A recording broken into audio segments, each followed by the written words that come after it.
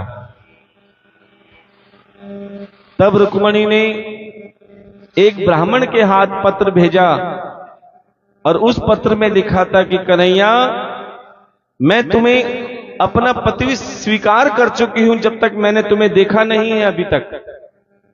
देखो रुक्मिणी, जिनकी कथाएं इतनी सुंदर हैं, जिनका नाम इतना सुंदर है कृष्ण, कृष्ण का अर्थ होता है आकर्षण, तो वो स्वयं कितने सुंदर होंगे।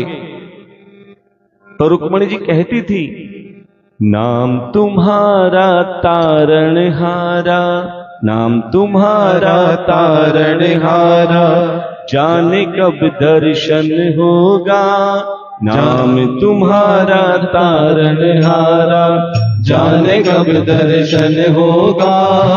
तेरी रचना इतनी, नाम तुम्हारा तारणहारा, जाने कब दर्शन होगा। तेरी रचना इतनी सुंदर, तेरी रचना इतनी सुंदर, तू कितना सुंदर होगा, तू कितना सुंदर होगा।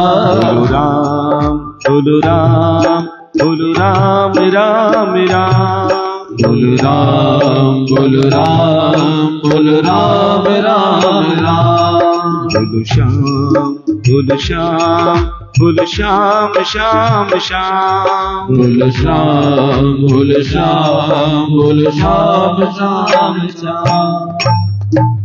अब प्यारे, साक्षात कन्हैया ने सबके सामने रुक्मिणी जी का हाथ पकड़ा और प्यारे रुक्मिणी जी को सबके सामने भगा कर ले गए। और प्यारे, कुछ समय बाद रुक्मिणी जी को बहुत सुंदर पुत्र हुआ, और वो पुत्र अभी तक 10 दिन का भी नहीं था। तभी शंबरासुर को पता चला कि मेरे काल ने जन्म ले लिया है, क्योंकि उसे पता लग गया था कि कृष्ण का पुत्र हो गया जो मेरी मृत्यु बनकर आया है। और वही गलती शंबरासुर भी कर रहा है जो गलती रावण ने करी। और प्यारे, वही गलती कंस ने करी और वही गलती कौरव ने करी। क्या? कि वो अपने काल को जीतना चाहता था, अपनी मृत्यु को जीतना चाहता था। प्यारे, काल को और मृत्यु को कोई जीत नहीं सकता। मृत्यु कब आती है? बड़े ध्यान से सुनना। जब 3 चीजें एक साथ होती हैं। जब तक 3 चीजें एक साथ नहीं होंगी, मृत्यु भी करीब नहीं आएगी।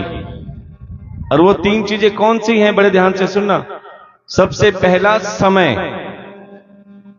यह समय निश्चित है कि कब मृत्यु आनी है और कब जन्म होना है। चाहे डॉक्टर कितना ही बता लें कि 5 दिन में संतान होगी या 6 दिन में संतान होगी या इस समय होगी, प्यारे हमेशा आगे पीछे होती है। क्यों? ये उनके हाथ में भी नहीं है। और कब मृत्यु होनी है इसका तो कुछ पता ही नहीं।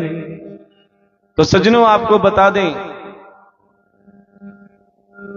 कि यहां पर हमारी कई माताएं बहनें हैं जो गवर्नमेंट जॉब से हैं या जो रिटायर भी हो गई हैं।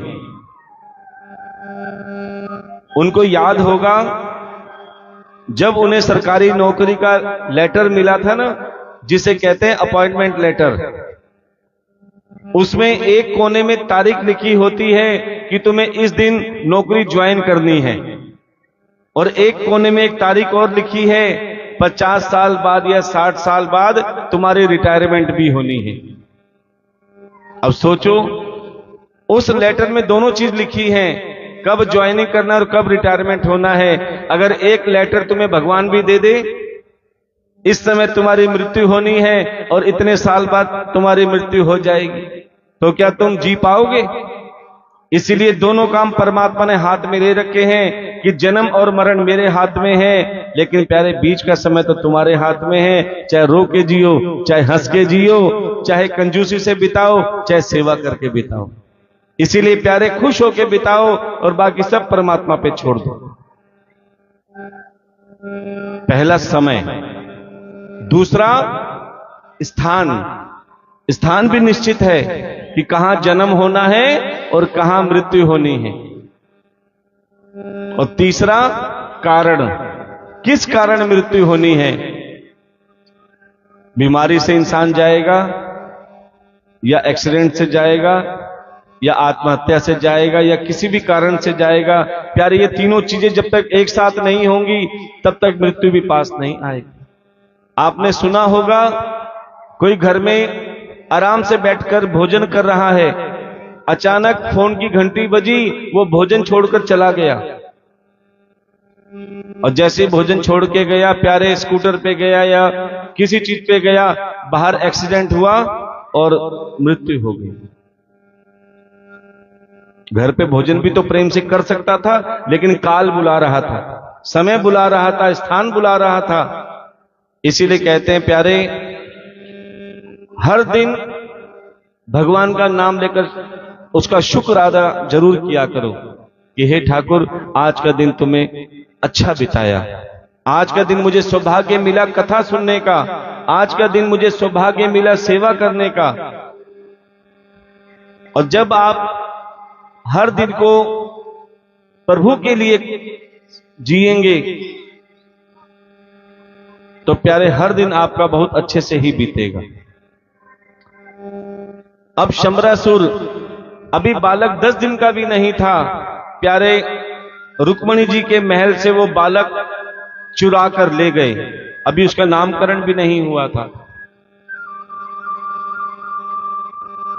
क्या किया, उस छोटे से बालक को समुद्र में फेंक दिया कि इस बालक को कोई बड़ी मछली, मगरमच्छ या कोई जीव जंतु खा जाएगा, और जब ये बच्चा ही नहीं रहेगा तो मुझे मारेगा कौन।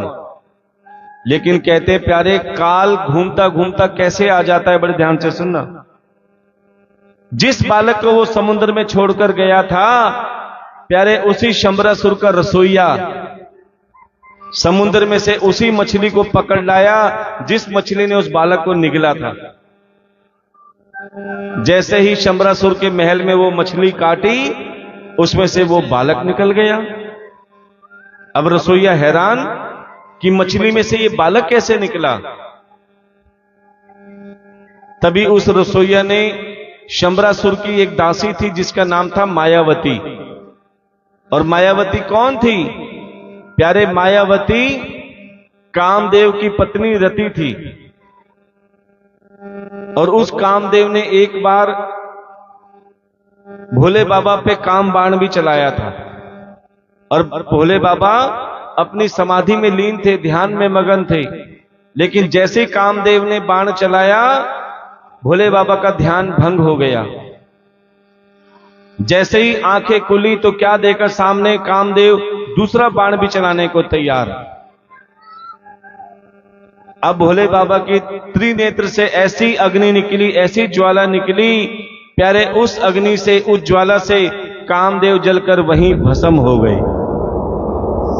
अब तो कामदेव की पत्नी रति आई और भोले बाबा से कहने लगी कि हे भूत भावन भूतेश्वर, काशी विश्वनाथ बाबा भोलेनाथ, मेरे पति से बहुत बड़ी गलती हो गई, इन्हें क्षमा करें और इसे जीवन दान दे दें।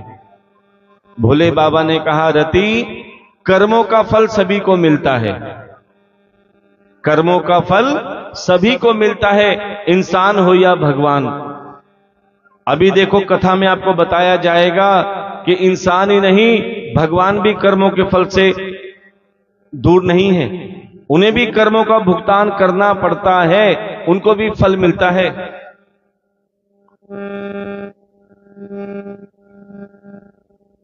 तब भोले बाबा ने कहा, रति, ये इस जन्म में तो तुम्हें नहीं मिलेगा, ये द्वापर में श्री कृष्ण के अंश के रूप में, पुत्र के रूप में तुम्हें मिलेगा, और वो भी बालक के रूप में। नारद जी ने यही बात रति से कही कि तुम इस पुत्र का पालन पोषण करो, ये वही पुत्र है जो भोले बाबा ने कहा था कि तुम्हें ये प्राप्त होगा। अब प्यारे, उसी मायावती ने, और इधर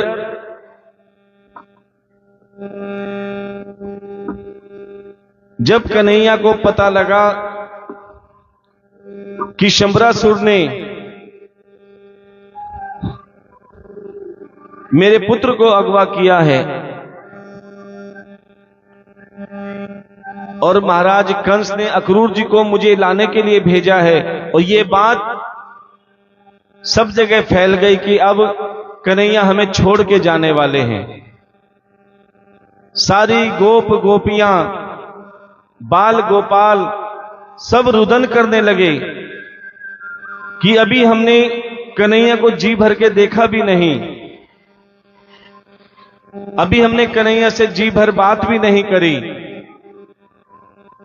प्यारे, सभी की सभी गोपियां इकट्ठी होकर रुदन करने लगी, रोने लगी। तो प्यारे, उनके आंसुओं से नदी की धारा बहने लगी। अब प्यारे, जैसे ही सारी गोपियां रुदन कर रही हैं और उनके आंसुओं से नदी की धारा प्रवाहित हो रही है, नदी बह रही है, इधर अक्रूर जी जब कन्हैया को लेने के लिए निकले रथ में, उन्हें कहीं रास्ता नहीं दिख रहा। तभी अक्रूर जी ने कन्हैया का जब रास्ता पूछा तो उसने कहा, आप ये नदी देख रहे हो, इस नदी के साथ साथ चले जाना, तुम्हें कन्हैया का रास्ता भी मिल जाए। अब प्यारे, जैसे ही अक्रूर जी उस नदी के किनारे किनारे चल रहे हैं, और प्यारे, उस नदी में बहते हुए भी कृष्ण की आवाज आ रही है। और प्यारे, जैसे ही चलते चलते वो देख रहे थे कि नदी का रास्ता किस साइड में जा रहा है, तभी क्या देखा कि ये नदी तो थी ही नहीं। वो क्या था प्यारे, जैसे ही उस नदी के अंत तक पहुंचे तो सभी गोपियां रुदन कर रही थी कि हे कन्हैया, आप हमें छोड़ के जा रहे हो। और क्या कहती हैं, न जी भर के देखा न कुछ बात की, बड़ी आरज़ू थी मुलाकात की। न जी भर के देखा न कुछ बात की, बड़ी आरज़ू थी मुलाकात की। न जी भर के देखा न कुछ बात की, बड़ी आरज़ू थी मुलाकात की। न जी भर के देखा ना कुछ बात की, बड़ी आरज़ू थी मुलाकात की। बड़ी आरज़ू थी मुलाकात की। बड़ी आरज़ू थी मुलाकात की।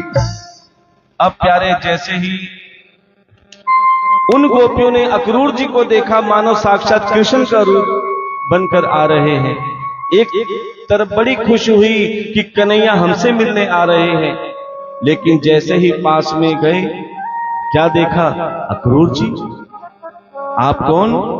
मैं मथुरा नगरी से आया हूं और मुझे महाराज कंस ने भेजा है कन्हैया को अपने साथ मथुरा ले जाने के लिए।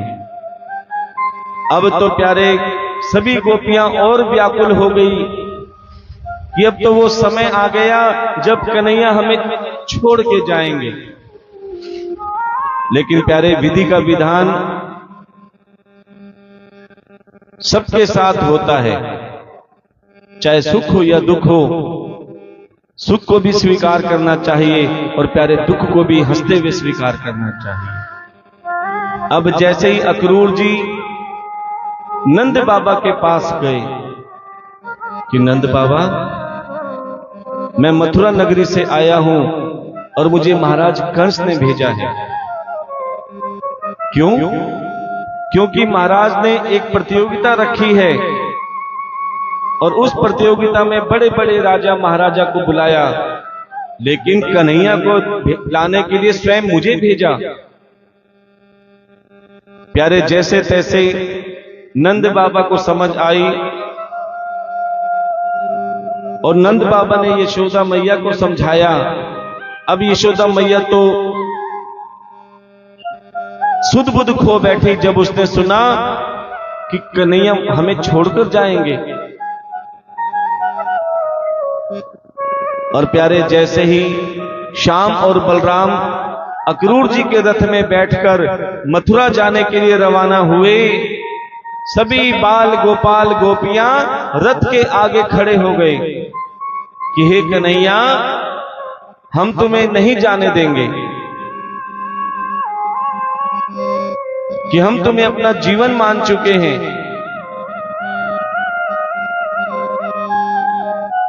कि हम तुम्हें अपना प्राण मान चुके हैं। और प्यारे जब शरीर से प्राण अलग हो जाते हैं तो ये शरीर किसी काम का नहीं रहता।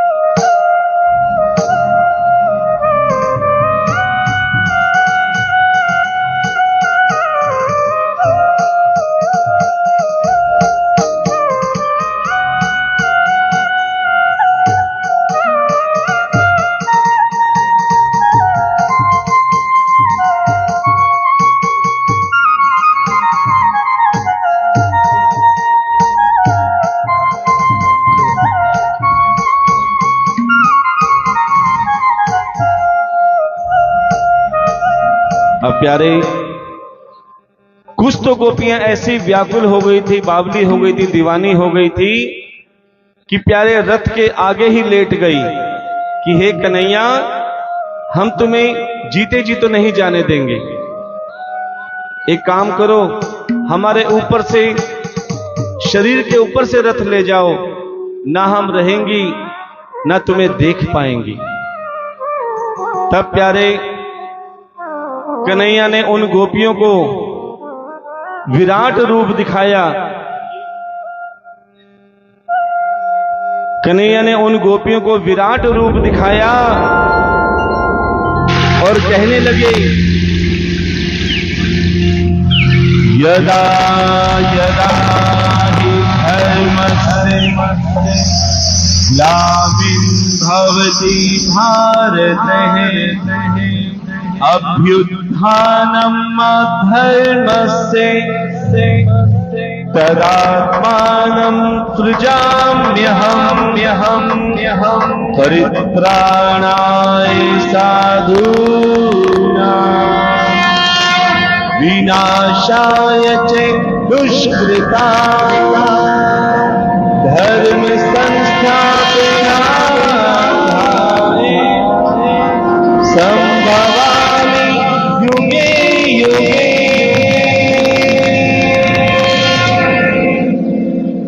और प्यारे जैसे ही कन्हैया ने गोपियों को विराट रूप दिखाया, सभी गोपियां रास्ता छोड़कर खड़ी हो गई कि हे कन्हैया, अब हम तुम्हें बिल्कुल नहीं रोकेंगे, क्योंकि हमें पता लग गया जब जब धर्म की हानि होती है तब तब तुम धर्म की रक्षा करने के लिए अवतार लेते हो और अब हम तुम्हें स्वतंत्र करती हैं, अब हम तुम्हारे कार्य में बाधक नहीं बनेंगी। और प्यारे जैसे ही श्याम और बलराम मथुरा की ओर रवाना हुए,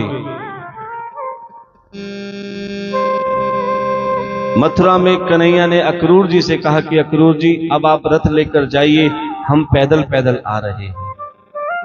जैसे ही मथुरा में पैदल आ रहे थे तभी क्या देखा, सामने से एक बूढ़ी मैया आ रही है जिसकी कमर झुकी हुई है। और वो कौन थी? कुब्जा। कोई कुबड़ी कहता था, कोई कुब्जा कहता था। तभी कन्हैया ने उस मैया से कहा, मैया कहां जा रही हो? बोले लाला, मैं कंस महाराज को चंदन का तिलक लगाने जा रही हूं। बोले नेक थोड़ा तिलक मोई भी लगाई दे। बोले लगा लाला, लगाए तो दे, लेकिन मुंह से तो ढंग से खड़ा भी न होया जाए। बोले चिंता मत कर, मैं हूं ना। तब कन्हैया ने अपने पैर का अंगूठा उस कुब्जा के पैर के अंगूठे पे रखा और एक उंगली उसकी ठोड़ी पे रखी। प्यारे थोड़ी सी ठोड़ी उठाई, कुब्जा की चंदन जैसी काया हो गई। बोलिए वृंदावन बिहारी लाल की जय। अब जैसे ही मथुरा में प्रवेश किया, महाराज कंस ने पूरी तैयारी करके रखी थी स्वागत की। क्या तैयारी की थी? एक पागल हाथी को खड़ा करके रखा था। जो भी उस हाथी के सामने आता था, प्यारे वो हाथी उसे पैरों तले दबा के मार देता था। जैसे ही कन्हैया उस हाथी के सामने आए, उस कुबलिया पीड़ के सामने आए, प्यारे इस बार उस हाथी ने पैर नहीं उठाया, उसने अपनी सूंड उठाई, एक माला ली और मेरे ठाकुर के गले में डाल दी। क्या अर्थ हुआ इसका? कि प्यारे कोई कैसा भी दिमाग का, कोई अकड़ू दिमाग हो, एक बार जब कथा में आ जाता है तो प्यारे उसका दिमाग भी शांत करना मेरे ठाकुर के हाथ में होता है। ध्यान देना। और ये सच्चाई हमने देखी है, ये चमत्कार हमने अपनी आंखों से देखा है कि एक बार हम कथा कर रहे थे, क्योंकि हर तरह के भक्त आते हैं कथा में। एक बूढ़ी मैया रोज कथा में आती थी और सारी कथा में आंसू बहाती थी और बार बार पीछे मुड़ के देखती थी। हमने उनसे पूछा, मैया तुम्हें किस बात की चिंता है? ये तो हम देखते हैं कि तुम कथा ध्यान से सुनती हो, लेकिन पीछे मुड़ के क्यों देखती हो बार बार? बोले महाराज क्या बताऊं, मेरा पुत्र है ना, मुझे बहुत मारता है और मैं अपने पुत्र से छुपकर कथा सुनने आती हूं। डर लगता है कहीं मेरा बेटा आ गया तो मुझे यहीं से मारता हुआ लेके जाएगा। मैंने मैया आप चिंता मत करो, आप अपने बेटे को लेकर आओ। बोले वो शराब पीता है और शराब पी के मुझसे पैसे मांगता है और मारता पीटता है। मैं उसे नहीं बता सकती। मैंने कोई बात नहीं, आप आओ फिर चमत्कार देख लेना। प्यारे वो अगले दिन कथा में आई और किसी पड़ोसन ने शिकायत कर दी उसके बेटे से कि आज तेरी मां कथा में गई है। और प्यारे उस बेटे को इतना क्रोध आया, इतना क्रोध आया, मां तो आके कथा में आके बैठकर आंसू बहा रही है, पीछे मुड़ मुड़ के देख रही है, लेकिन जैसे पीछे मुड़ के देखा तो प्यारे बेटा आ रहा था। अब तो मां ने सोचा कि आज तो सबके सामने एक बेटा अपनी मां को मारेगा तो मेरे ठाकुर क्या रक्षा नहीं करेंगे। लेकिन एक विश्वास के साथ बैठी रही। प्यारे जैसे ही बेटा आया, क्रोध में लाल आंखें करके और अपनी मां को ढूंढ रहा था। कहते हैं जब स्कूल से बच्चे निकलते हैं ना, सबकी ड्रेस एक जैसी होती है तो कोई पहचान नहीं पाता। जब देखा सारी संगत कथा सुन रही है, सबकी पीठ है, तो अपनी मां को पहचान तो पाया नहीं। उसने सोचा जब कथा समाप्त होगी तब यहां से मारता पीटता ले जाऊंगा, चल थोड़ी देर में खड़ा हो जाता हूं। कथा में खड़ा हुआ तो प्यारे कथा के शब्द तो उसके कानों में पड़ने ही थे। कहते हैं जरूरी नहीं कि तुम्हें 7 दिन की कथा समझ में आए, कथा का एक शब्द भी अगर तुम्हारे कानों में पड़ गया और उसे जीवन में उतार लिया तो तुम्हारा जीवन बदल जाएगा। अब प्यारे वो शराबी बेटा गेट पे खड़ा हुआ और उस समय मां बेटे का ही प्रसंग चल रहा था, माता पिता का ही प्रसंग चल रहा था कि जब जीव गर्भ में था और जब भगवान से वचन भरवा रहा था कि मैं बाहर आऊंगा तो मेरी खाने पीने की व्यवस्था कौन करेगा। भगवान ने कहा मैं करूंगा। बोले मुझे दूध कौन देगा। भगवान ने कहा मैं दूंगा। मेरी चौकीदारी कौन करेगा। ध्यान देना, बच्चे जब बाहर जाते हैं कौन उसे वापस लाता है, बेटा बाहर मत जा, माता पिता। भगवान ने कहा मैं भी चौकीदारी करूंगा, तेरी चिंता मत कर। बोले मेरे पूरे जीवन में मेरी शादी की व्यवस्था कौन करेगा, मेरी पढ़ाई की व्यवस्था कौन करेगा। भगवान ने कहा तू कुछ मत कर, सारा काम मैं करूंगा। बोले बताओ तो सही कैसे करोगे। बोले मैं 2 रूपों में आऊंगा, एक माता और एक पिता के रूप में आऊंगा। इसीलिए कहते हैं प्यारे, आपने बैकुंठ में देवी देवताओं के नाम सुने होंगे, सुने हैं ना। बैकुंठ में जो रिश्ते बताए जाते हैं ना, पहले उसमें स्त्री का नाम आता है, फिर पुरुष का नाम आता है। कैसे? राधे कृष्णा, सीता राम, लक्ष्मी नारायण।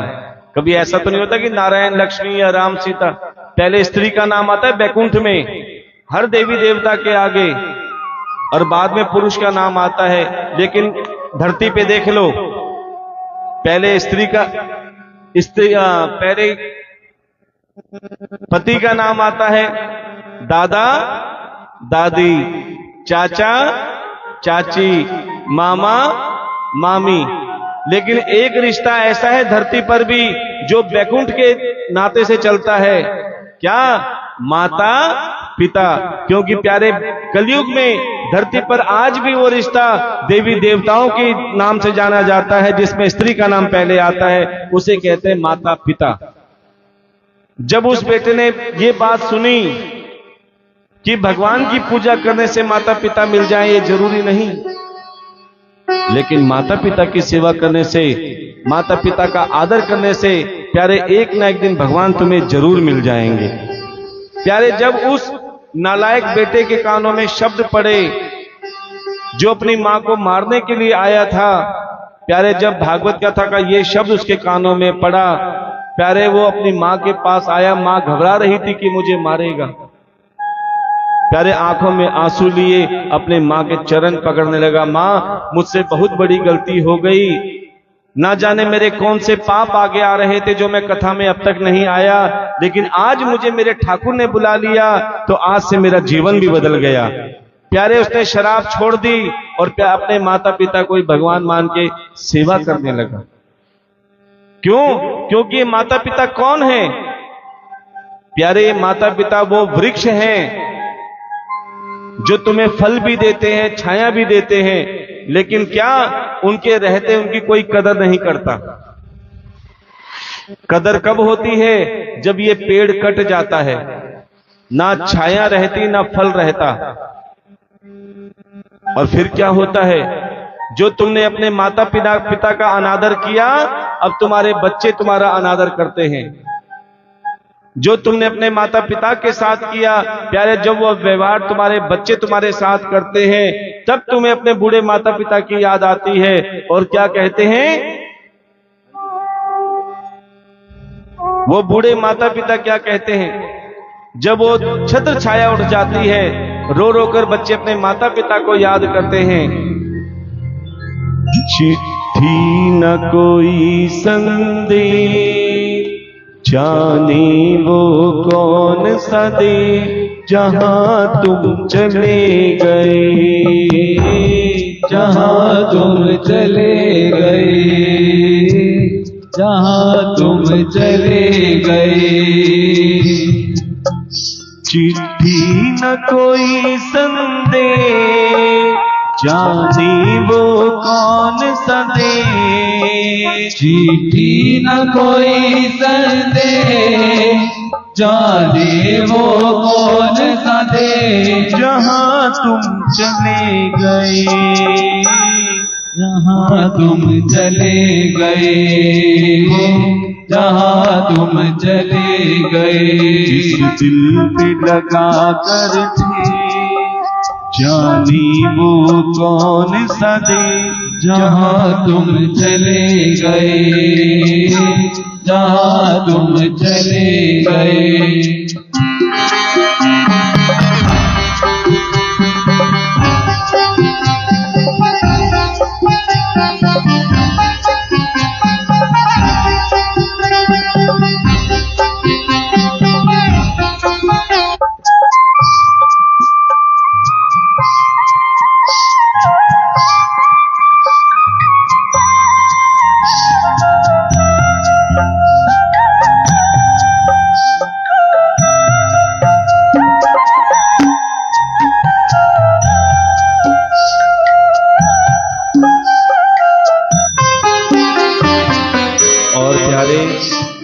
कई तो ऐसे पुत्र हैं, ऐसी संतान है जो संपत्ति पाने के चक्कर में अपने माता पिता को ही मार देती है।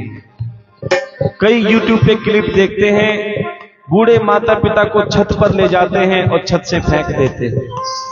कोई जंगल में छोड़ आते हैं, कोई रोड पे छोड़ आते हैं। लेकिन प्यारे, उन्हें नहीं पता कि हम भी माँ बाप बनेंगे। जब हमारे साथ हमारे बच्चे ऐसा करेंगे तो दिल पर क्या बीतेगी। और कई अपने माता पिता के पास जाना चाहते हैं, जब वो उसका याद कर रहे हैं, अंत समय में उनका मन करता है कि मेरा बेटा मेरे साथ रहे, मेरी बेटी मेरे साथ रहे, लेकिन वो नहीं जा पाते। तब वो क्या कहते हैं, एक आह भरी होगी हमने न सुनी होगी। एक आह भरी होगी हमने न सुनी होगी। जाते जाते तुमने आवाज तो दी होगी। उस वक्त कहाँ थे हम जब निकला तेरा दम। कहाँ तुम चले गए, कहाँ तुम चले गए, कहाँ तुम चले गए। चिट्ठी न कोई संदेश, जानी वो कौन सा दे। चिट्ठी न कोई संदेश, जाने वो कौन सा दे।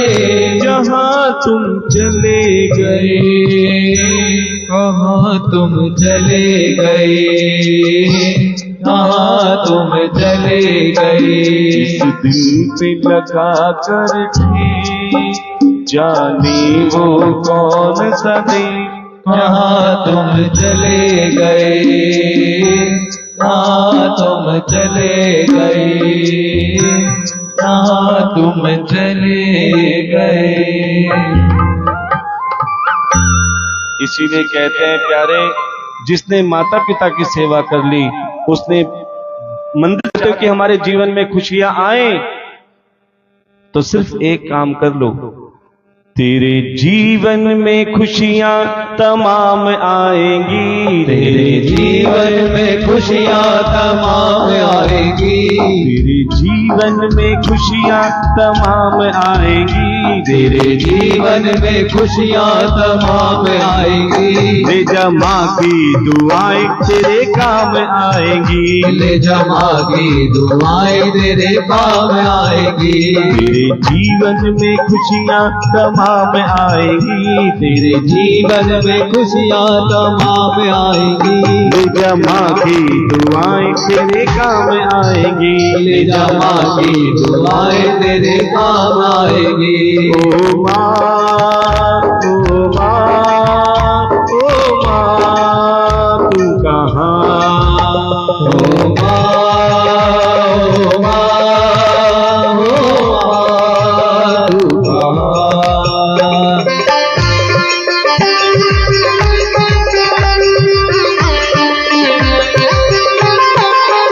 आज की सबसे बड़ी शिक्षा, जो माता पिता की सेवा करता है, प्यारे श्री हरि उसके घर में रहते हैं।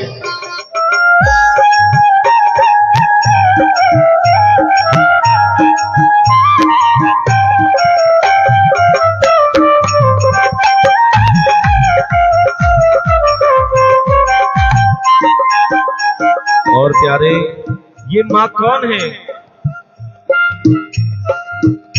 माता है जगदाता, माता ही जग विधाता, माता है जग विधाता, माता ही जग विधाता, माता है जग माता, माता ही जग विधाता, माता है जग विधाता, माता ही जग विधाता, माता ही जग चलाए, माता ही राह दिखाए, माता ही जग चलाए, माता ही राह दिखाए, होता वही है जग में माँ रास्ता दिखाए, होता वही है जग में माँ रास्ता दिखाए। एहसान इनका कैसे माँ का उतारा जाए, नौ माह तन में रखा संसार में जुलाए, संसार में जुलाए, संसार में जुलाए, संसार में जुलाए, संसार में जुलाए। कि प्यारे, दो ईंट पेट में बांध कर कोई 1 घंटा भी नहीं रख सकता, लेकिन एक माँ ने कोख में 9 महीने तक प्यारे अपने संतान को संभाल के रखा। कुछ खुद कष्ट सहे, लेकिन अपने बच्चों को कष्ट नहीं देना चाहती। लेकिन प्यारे, जिस कोख में माँ ने बच्चों को स्थान दिया, आज उन बच्चों के पास माँ बाप के लिए घर में स्थान नहीं है। ध्यान देना कि पहले के राम माता पिता की आज्ञा से वन जाने को तैयार हो जाते थे, लेकिन आज के राम माता पिता को वन भेजने को ही तैयार हो जाते हैं। प्यारे, इसीलिए कहते हैं कि खुद भी आओ और बच्चों को भी कथा में लाओ। अगर वाकई तुम बच्चों को राम बनाना चाहते हो तो उसे सत्संग दो। सत्संग का अर्थ होता है संतों का संग। नहीं ऊपर जाओ।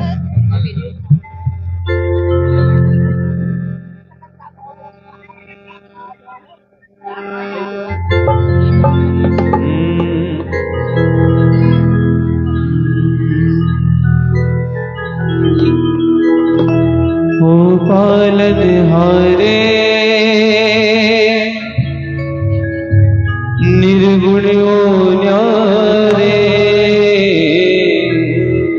तुमरे बिन हमेरा कौन नहीं, माधव तुमरे बिन हमेरा कौन नहीं, हमरी उलझन सुलझाओ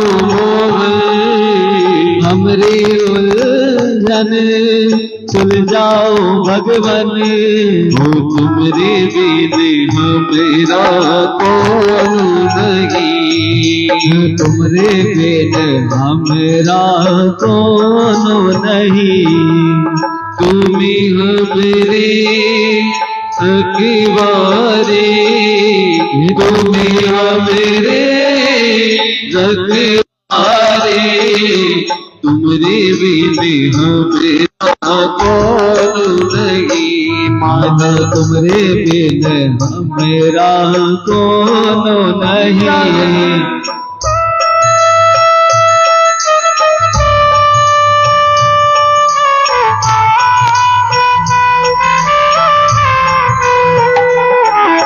चिंता में तुम्ही तुम्हारे हो चांदनी, सोनच में हो जाला तुम्ही से, अन्ना में तुम्ही तुम्हारे हो चांदनी, सोनच में हो जाला तुम्ही से, ये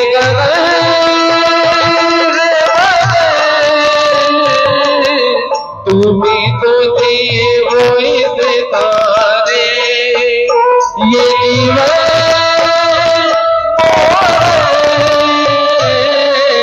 तुम्ही न संवारोगे तो क्या कोई सवारे, ओ पालनहारे निर्गुण हो न्यारे, तुमरे बिन हमेरा कौन नहीं, तुमरी उलझन सुलझाओ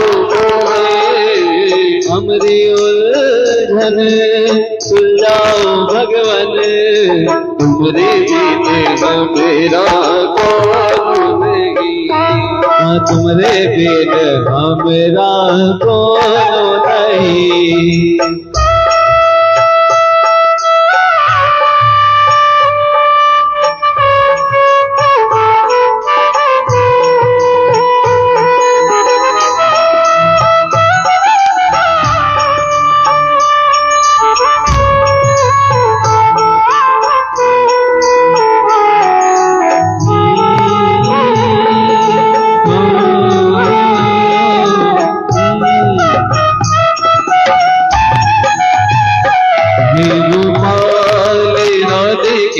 गोविंद गोविंद हे गोपाल राधे कृष्ण गोविंद गोविंद कृष्ण गोविंद गोविंद कृष्ण गोविंद गोविंद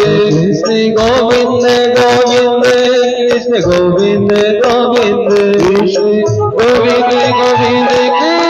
गोविंद गोविंद कृष्ण गोविंद गोविंद गोविंद कृष्ण गोविंद गोविंद हे गोपाल राधे गोविंद गोविंद हे गोपाल राधे कृष्ण गोविंद गोविंद हे गोपाल हे गोपाल हे गोपाल हे गोपाल हे गोपाल हे गोपाल हे गोपाल हे गोपाल तालियां बजाकर गोविंद नाम का जाप करें।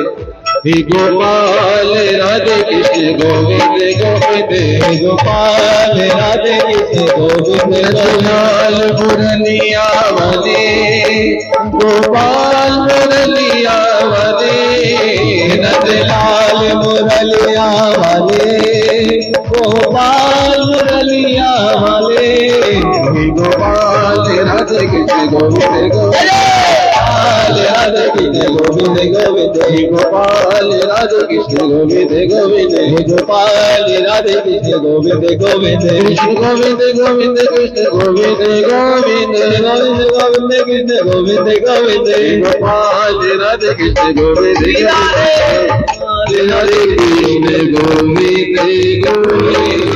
सत्राजीत जो भगवान सूर्य की पूजा किया करते थे और सूर्य भगवान ने प्रसन्न होकर सत्राजीत को एक मणि दी और वो मणि भी कोई साधारण मणि नहीं थी, वो सम्यक मणि थी जो एक दिन में 8 बार 8 मन सोना देती थी। कितना देती थी? 8 मन केवल एक बार में और 8 बार देती थी। सोचो कितना सोना सत्राजीत के पास हो जाएगा। दीदी वो मणि आपको मिल जाए तो क्या करोगी? कह रहे भागवत कथा में चढ़ा दूंगी, आएंगी तो बताएंगी भी नहीं। सही पकड़े। आप क्या करोगे जब मणि आएगी तो? देखो कईयों का भाव होता है कि महाराज जी अगर मणि आ गई तो हम खूब दान पुण्य करेंगे। किस किस का भाव होता है? एक नंबर के झूठे हैं सारे। क्योंकि प्यारे जिसके पास कुछ नहीं होता उसका मन बहुत होता है। ये सच्चाई है ना। जिसके पास कुछ नहीं होता उसका मन बहुत होता है और जिसके पास सब कुछ होता है, कोई कमी नहीं होती, प्यारे उसका मन जरा सा होता है। ये कड़वी सच्चाई है। जिसके पास कुछ नहीं है तो वो कहता है कि मैं क्या कर रहा हूं अपने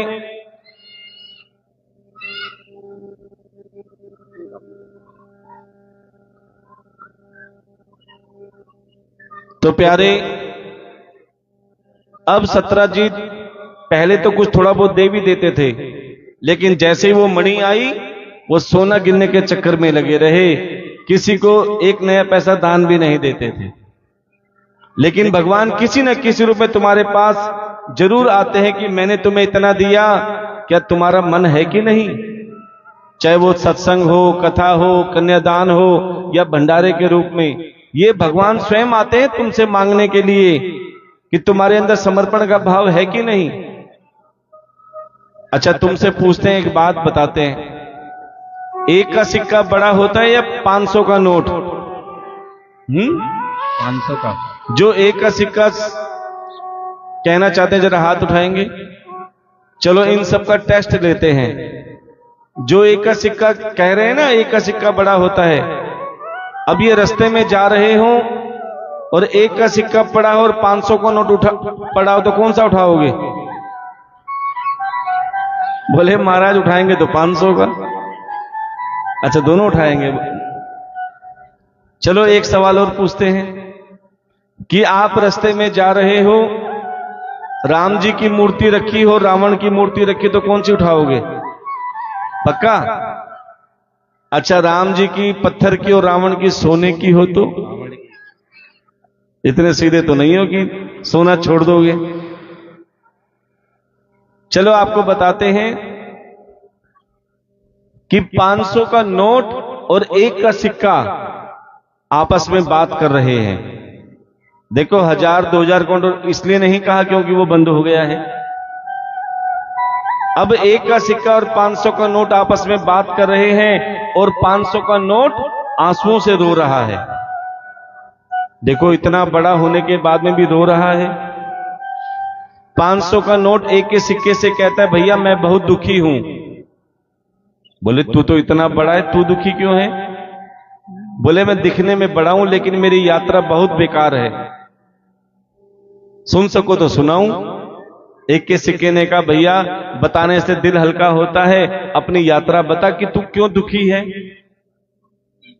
देखो 500 के नोट की यात्रा देख लेना, हो सकता है ये आपके साथ भी हो रही हो।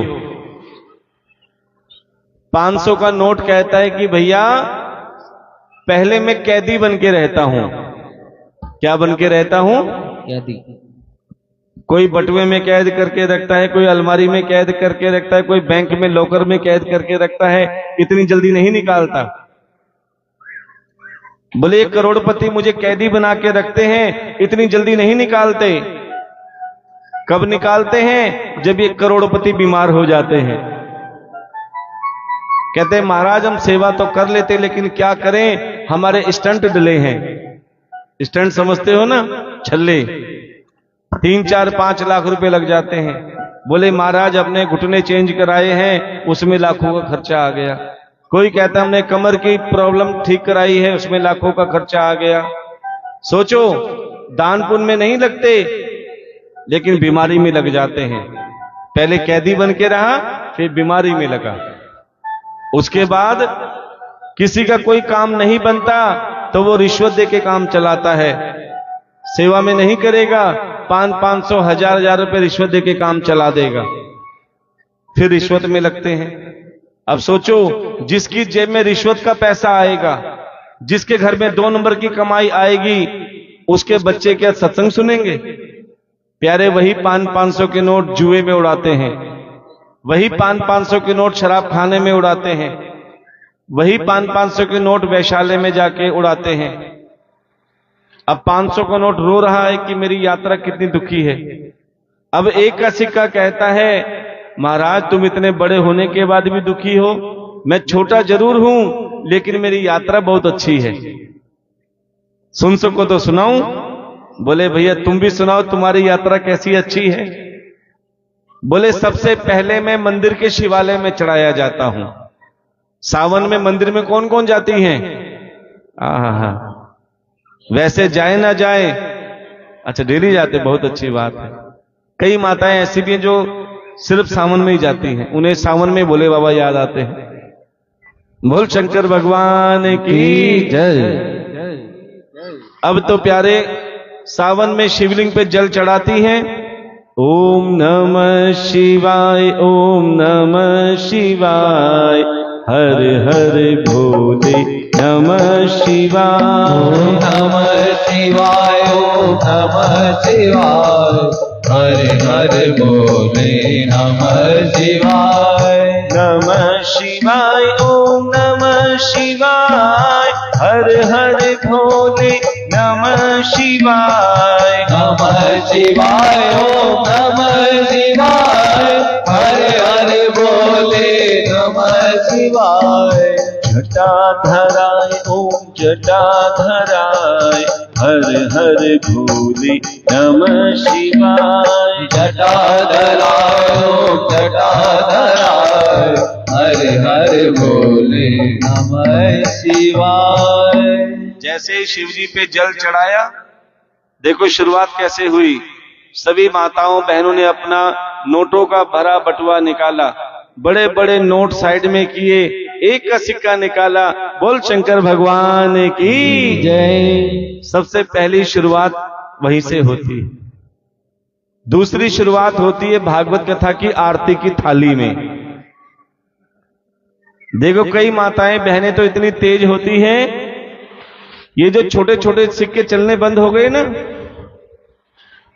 जो कहीं नहीं चलता वो ठाकुर जी पे चलता है।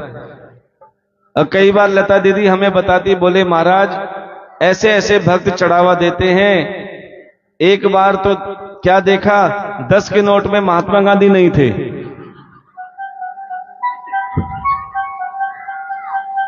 ढूंढने से भी नहीं मिले। सोचो जो कहीं नहीं चलता वो ठाकुर जी पे चलता है, और फिर ठाकुर जी से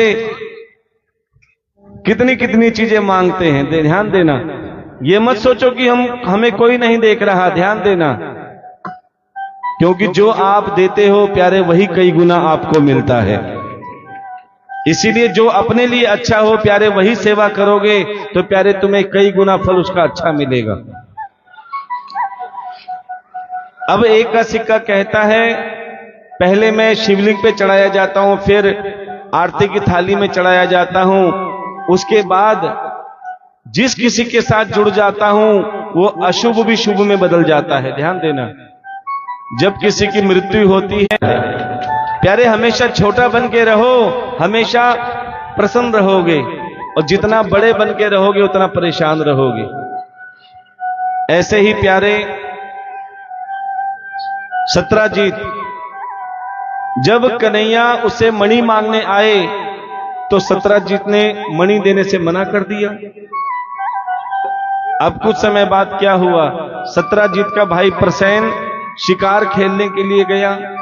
थोड़ा इको बंद कर दो, कम कर दो। शिकार खेलने के लिए वन में गए, मणि साथ लेकर गए, क्योंकि मणि बहुत चमकदार थी। क्या हुआ, जंगल में उसे एक शेर मिल गया। शेर ने प्रसेन से मणि छीन ली और प्रसेन को मार दिया। कुछ समय बाद जामवंत ने, क्या चीज, कोई बात नहीं, ये तो माला उल्टी है, भगवान तो उल्टी चौकी पर बैठकर आराम कर रहे, प्रसन्न हो रहे थे। तो प्यारे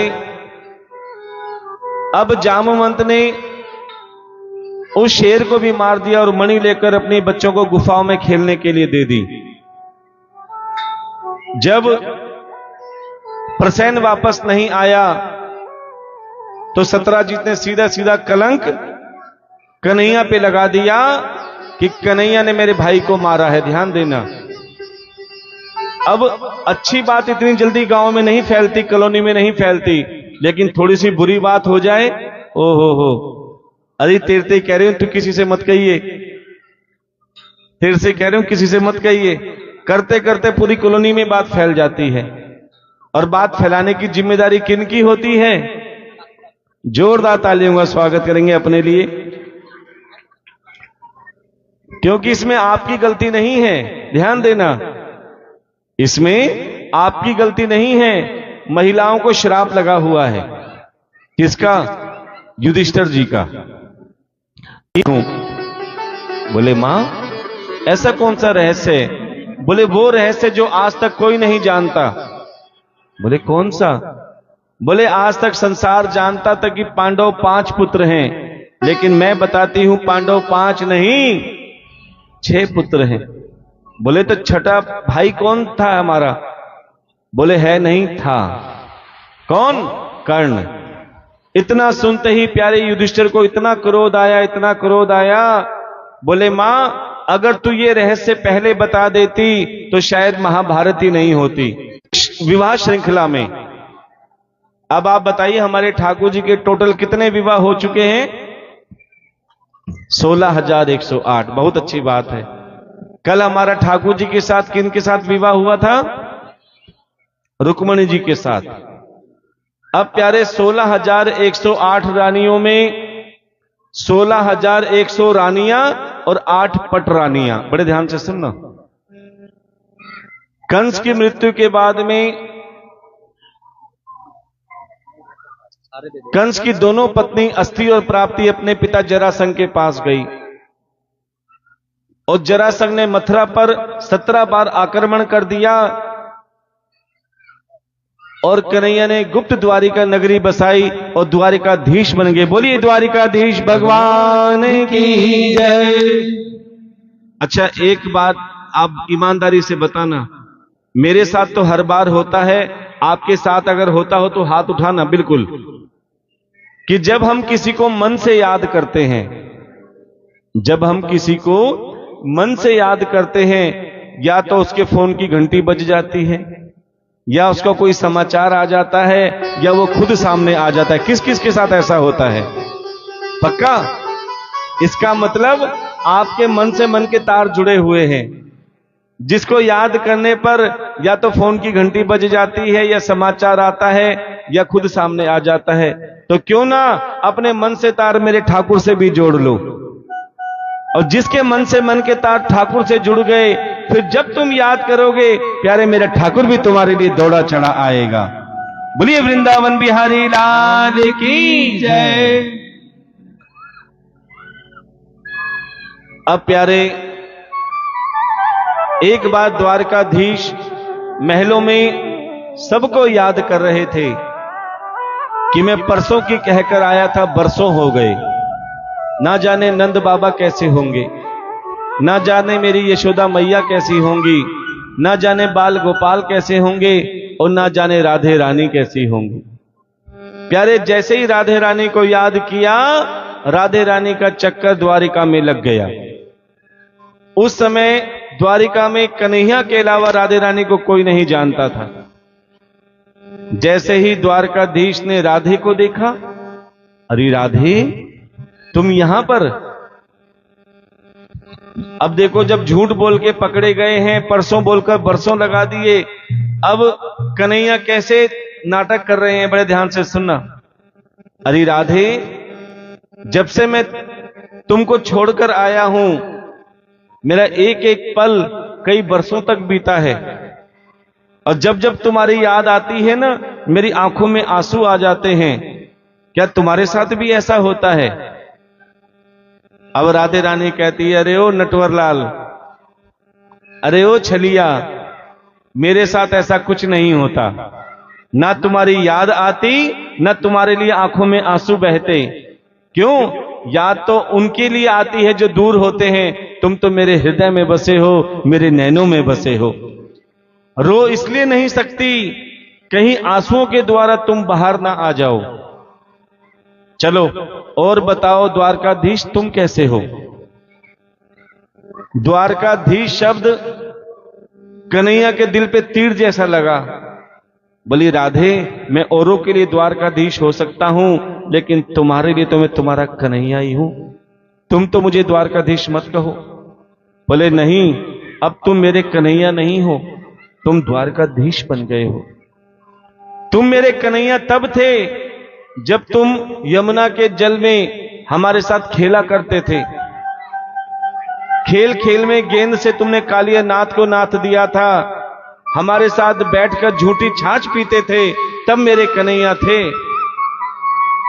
अब तुम अपनी उंगली पर चलने वाले सुदर्शन चक्र पे भरोसा करते हो, 10 उंगली पर बजने वाली बांसुरी को भूल गए। तुम मेरे कन्हैया नहीं, तुम द्वारकाधीश हो। अब तुम अपनी उंगली पर सुदर्शन चक्र से लोगों का विनाश करते हो, और उसी उंगली पर उठाने वाले गोवर्धन पर्वत को भूल गए। तुम मेरे कन्हैया नहीं, तुम द्वारकाधीश हो। अरे मेरे कन्हैया होते तो तुम सुदामा के घर जाते, लेकिन अब तुम बड़े द्वारकाधीश बन गए हो ना, तो सुदामा जी को तुम्हारे घर आना पड़ रहा है। तुम मेरे कन्हैया नहीं, तुम द्वारकाधीश बन गए। ध्यान देना सज्जनों, सुदामा जी और द्वारकाधीश की मित्रता के बारे में सब जानते हैं, लेकिन मित्रता क्या होती है ये कोई नहीं जानता। आजकल मित्रता किसे समझते हैं? आजकल मित्रता मतलब को समझते हैं। आजकल मित्रता स्वार्थ को समझते हैं। जिससे मतलब होगा उससे मित्र बनाएंगे। और आज मित्र भी कैसे बनाते हैं? मोबाइल पे मित्र बनाते हैं, कोई व्हाट्सएप पे, कोई फेसबुक पे, कोई इंस्टाग्राम पे, ना जाने किस किस पे। कोई कहता है मेरे 5000 फ्रेंड हैं, कोई कहता है हमारे 10,000 फ्रेंड हैं। प्यारे, वो फ्रेंड नहीं, वो फ्रॉड होते हैं। कोई लड़का बन के लड़की की आईडी चलाता है, कोई लड़की बन के लड़के की आईडी चलाता है, एक दूसरे को धोखा देते हैं और फिर भी बाहर वालों की बात मानते हैं। और दुश्मन कौन लगते हैं? माता पिता, जो इस चीज के लिए मना करते हैं। हम कहते हैं प्यारे, ऐसे फ्रॉड मत बनाओ, ऐसे फ्रेंड भी मत बनाओ, एक मित्र बना लो, वो भी मेरे ठाकुर जैसा। वो तुम्हें कभी धोखा नहीं देगा, ध्यान देना। जैसे सुदामा जी ने बनाया। अरे मित्रता देखनी हो तो सुदामा जी की देखना, ध्यान देना। जिसने, सब कहते हैं कि सुदामा जी गरीब हैं, ये गरीब क्यों हुए? ध्यान देना। वैसे सुदामा जी से ज्यादा धनवान ना आज तक हुआ है, ना कभी होगा। और एक कड़वी बात बताएं, देखो भले सबको अच्छी लगती हो, लेकिन हमारे मन में कहीं ना कहीं दुख जरूर रहता है जब कीर्तन जागरण में सुदामा जी को नचाया जाता है। जो स्वरूप सुदामा जी का दिखाया जाता है ना, असल में ऐसे सुदामा जी नहीं है। देखकर कभी कभी मन दुखी होता है जब सुदामा जी 10-10 रुपए लेकर कभी उधर भागते हैं, कभी इधर भागते हैं, कभी उधर छीनते हैं, कभी उधर छीनते हैं। सुदामा जी ऐसे नहीं है। अरे सुदामा जैसे संतोष तो आज तक नहीं हुए। धनवान कौन है? प्यारे, जिसके मन में संतोष है, जो अपनी परिस्थिति विपरीत होते हुए भी भगवान का धन्यवाद करता है और कहता है, मुझे तूने मालिक बहुत कुछ दिया है, मुझे तूने मालिक बहुत कुछ दिया है, तेरा शुक्रिया है, तेरा शुक्रिया है, तेरा शुक्रिया है, तेरा शुक्रिया है। ओ मुझे तूने मालिक बहुत कुछ दिया है, मुझे तूने मालिक बहुत कुछ दिया है, तेरा शुक्रिया है, तेरा शुक्रिया है, तेरा शुक्रिया है, तेरा शुक्रिया है। और प्यारे सुदामा जी कहते हैं, न मिलती अगर दी हुई दात तेरी, न मिलती अगर हुई बात तेरी, तो क्या थी जमाने में औकात मेरी, तो क्या थी जमाने में औकात मेरी, जो भी है मेरे पास तेरा दिया है, जो भी है मेरे पास तेरा दिया है, तेरा शुक्रिया है, तेरा शुक्रिया है, तेरा शुक्रिया है, तेरा शुक्रिया है। अब प्यारे सुदामा जी जो भांडीर वन में कन्हैया के साथ गुरुकुल में पढ़ने जाते थे, देखो सुदामा जी दरिद्र क्यों हुए? ठाकुर जी के लिए जोरदार तालियों का स्वागत करेंगे। देखो ये भी हमारी तरह खाते पीते ठाकुर जी हैं। असल में ठाकुर जी तो माखन खा के ऐसे ही होने चाहिए। तो आपको बता देते हैं सुदामा जी दरिद्र क्यों हुए, क्योंकि वो अपनी मित्रता निभा रहे थे। ये एक बार भांडीर वन में जब गुरुजी ने सुदामा और कन्हैया को लकड़ियां काटने के लिए भेजा कि जाओ वन से लकड़ियां काट कर लाओ, अब प्यारे दोनों भूखे प्यासे निकल गए लकड़ियां काटने के लिए। अब घूमते घूमते क्या देखा, एक पेड़ पर 2 पोटलियां बंधी थी।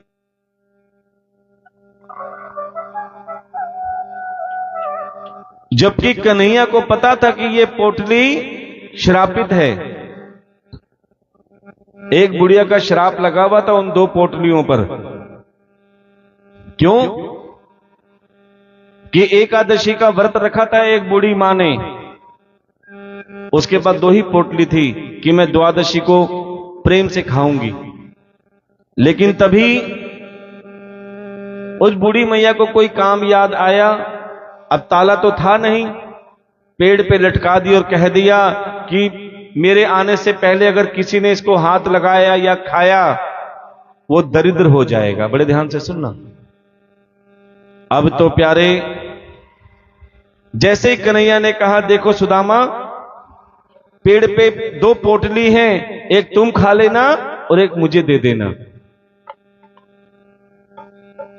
जैसे ही सुदामा जी उस पोटली के पास गए, प्यारे कहते संग का असर कन्हैया के साथ रहकर सुदामा जी को भी पता लग गया था कि दोनों पोटलियां श्रापित हैं, जो इसे खाएगा वो दरिद्र हो जाएगा।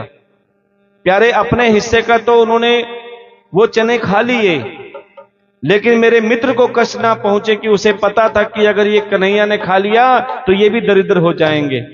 बोले इससे अच्छा तो मैं डबल दरिद्र हो जाता हूं।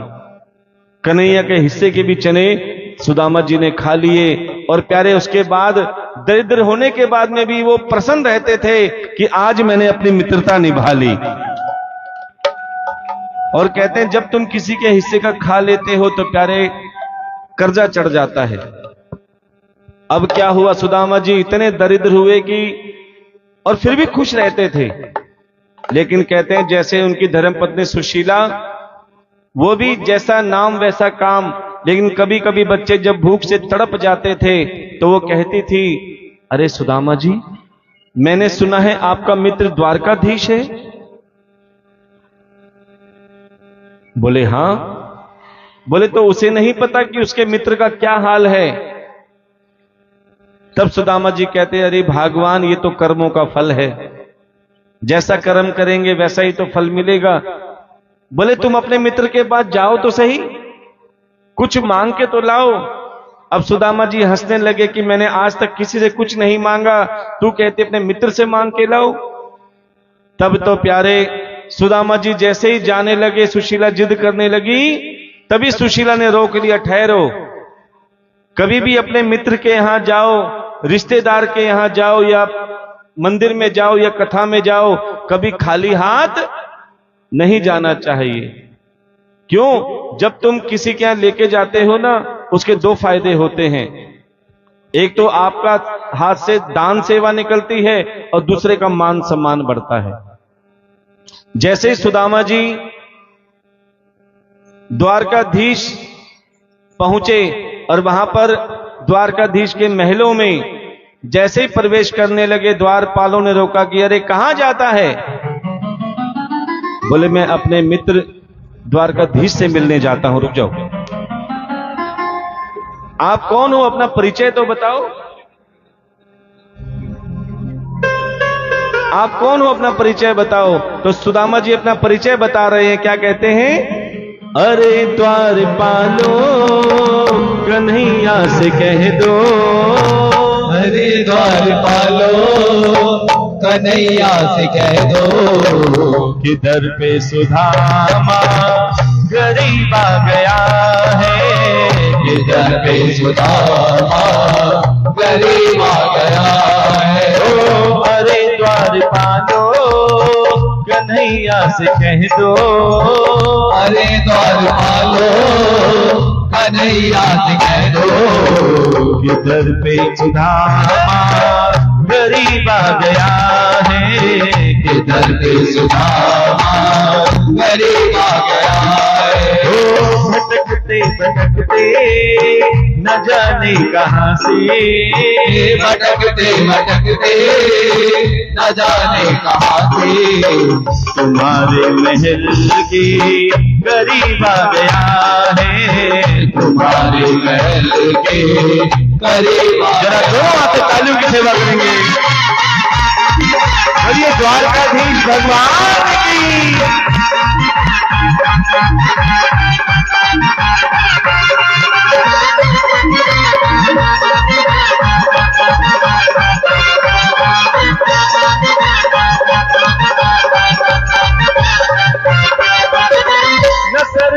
पगड़ी नजर पे है जामा, नजर पे है पगड़ी, नजर पे है जामा।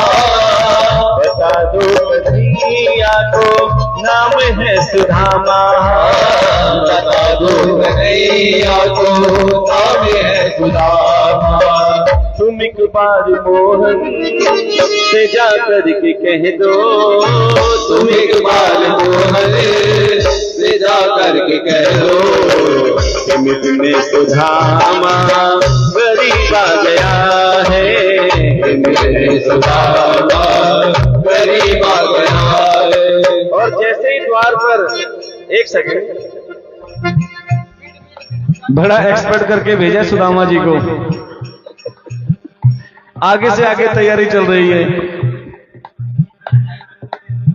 जैसे ही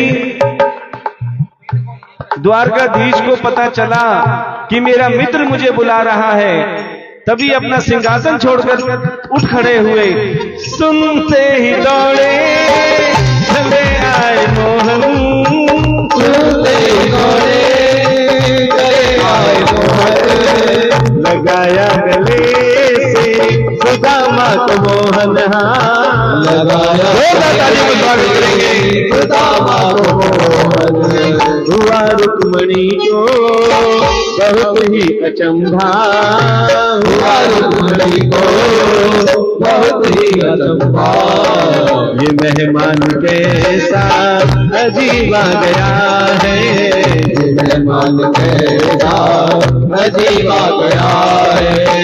ये भाई सुशीला जी तो बहुत खतरनाक दिख रही है, जाते जाते द्वारकाधीश को रोक रही है।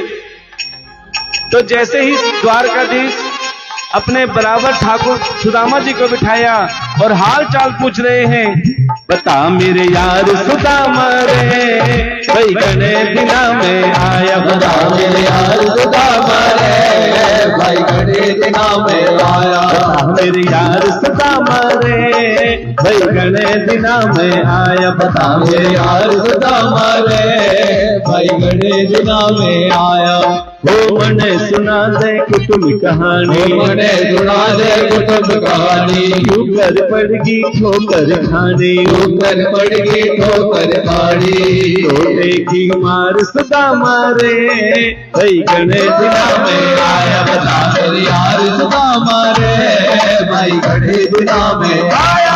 और क्या कहते हैं, चाहिए था तन पहलम आना, चाहिए था तन पहलम आना, चाहिए था तन पहलम आना, चाहिए था तन पहलम आना। इतना दुख नहीं पड़ता खाना, इतना दुख नहीं पड़ता खाना।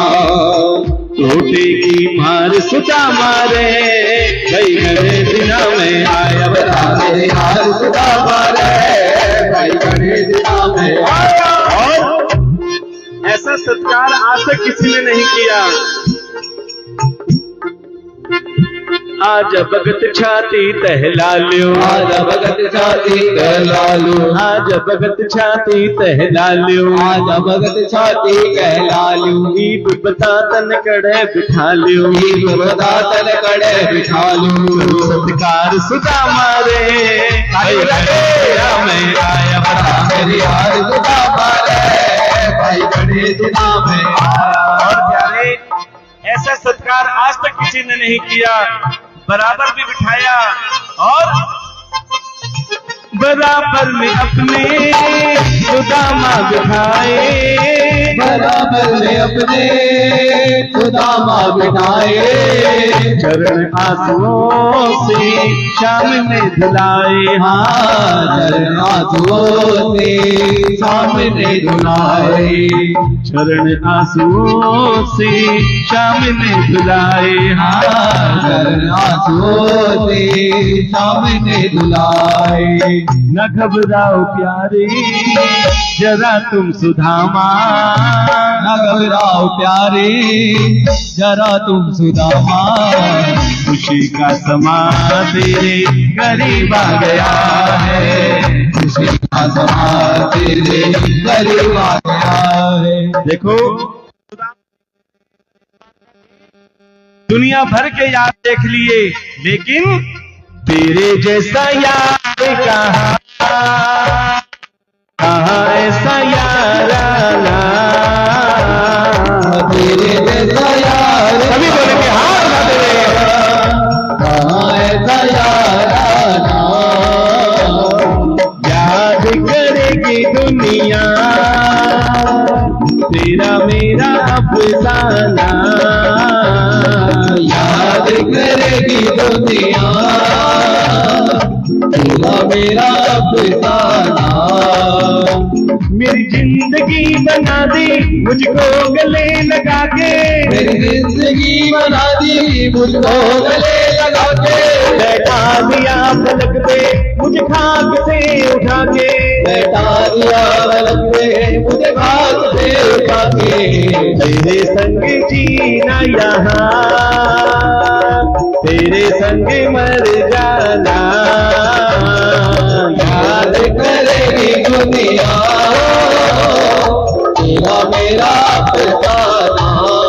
और प्यारे तब से सुदामा जी बड़े खुश हो गए और पूरे जहान को बताते और क्या कहते हैं, ओ काली कमली वाला मेरा यार है, काली कमली वाला मेरा यार है, मेरे मन का मोहन तो दिलदार है, काली कमली वाला मेरा यार है, यार मेरे मन का मोहन तो दिलदार है, तू मेरा यार है मेरा दिलदार है, तू मेरा यार है मेरा दिलदार है, काली कमली वाला मेरा यार है, मेरे मन का मोहन तू दिलदार है, दिलदार है, काली कमली वाला मेरा यार है, मेरे मन का मोहन तू दिलदार है। मेरा हाथ लगे ताली की सेवा करेंगे।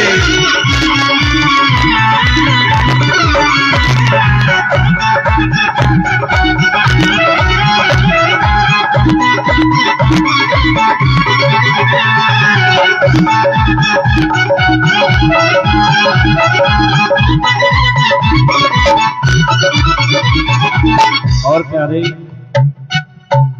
अब सुदामा जी कहते हैं, अच्छा मित्र मैं चलता हूं। तभी द्वारकाधीश की नजर सुदामा जी की पोटली पे पड़ गई। सुदामा जी की पोटली पे पड़ी। अरे दिखाओ तो सही सुदामा जी, क्या लेकर आए हो, क्या भेजा है मेरी भाभी जी ने। सुदामा जी कहते हैं, अभी मुझे जिम जाना है, थोड़ी सेहत बनानी है, इसीलिए रास्ते के लिए चावल भेजे हैं तुम्हारी भाभी जी ने। अब प्यारे जैसे ही, अरे द्वारकाधीश को खोलने दो, सारे काम खुद मत करो। हाँ, जैसे द्वारकाधीश ने 5 तरह के चावल थे, पहली मुट्ठी खाई, सुदामा जी के भंडार भरने आरंभ हो गए। जैसे ही दूसरी मुट्ठी खाई, सुदामा नगर के भंडार भरने चालू हो गए। और जैसे ही तीसरी मुट्ठी खाने लगे, रुक्मणी जी ने हाथ रोक लिया।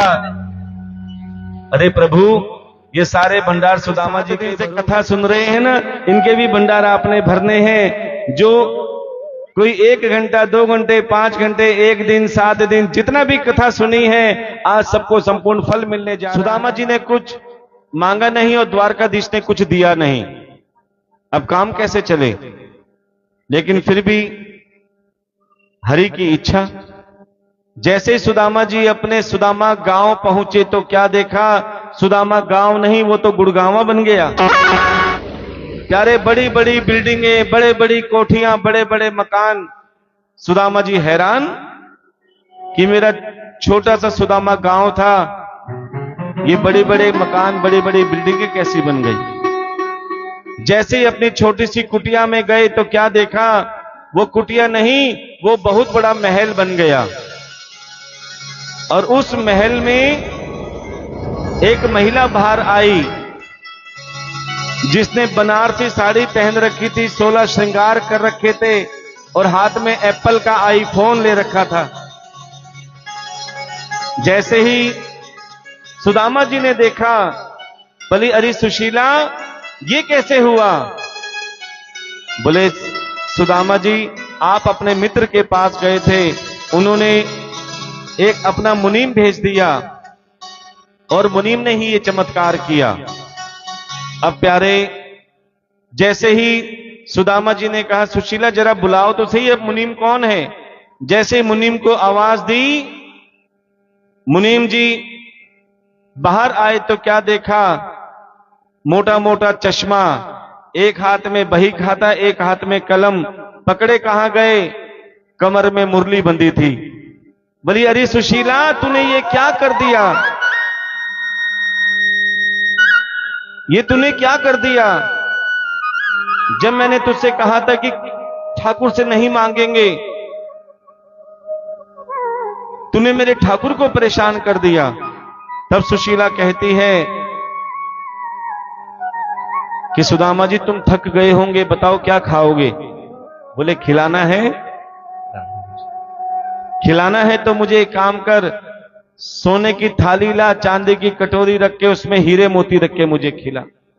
सुशीला कहने लगी कि सोना चांदी कोई खाते थोड़ा है। बोले क्या खाते हैं? बोले खाते तो दाल रोटी है। बोले जब दाल रोटी ही खानी थी तो तूने मेरे ठाकुर को परेशान क्यों किया? अब प्यार, द्वारकाधीश वट वृक्ष के नीचे बैठे हैं, क्योंकि द्वारकाधीश को भी श्राप लगा है गंधारी का।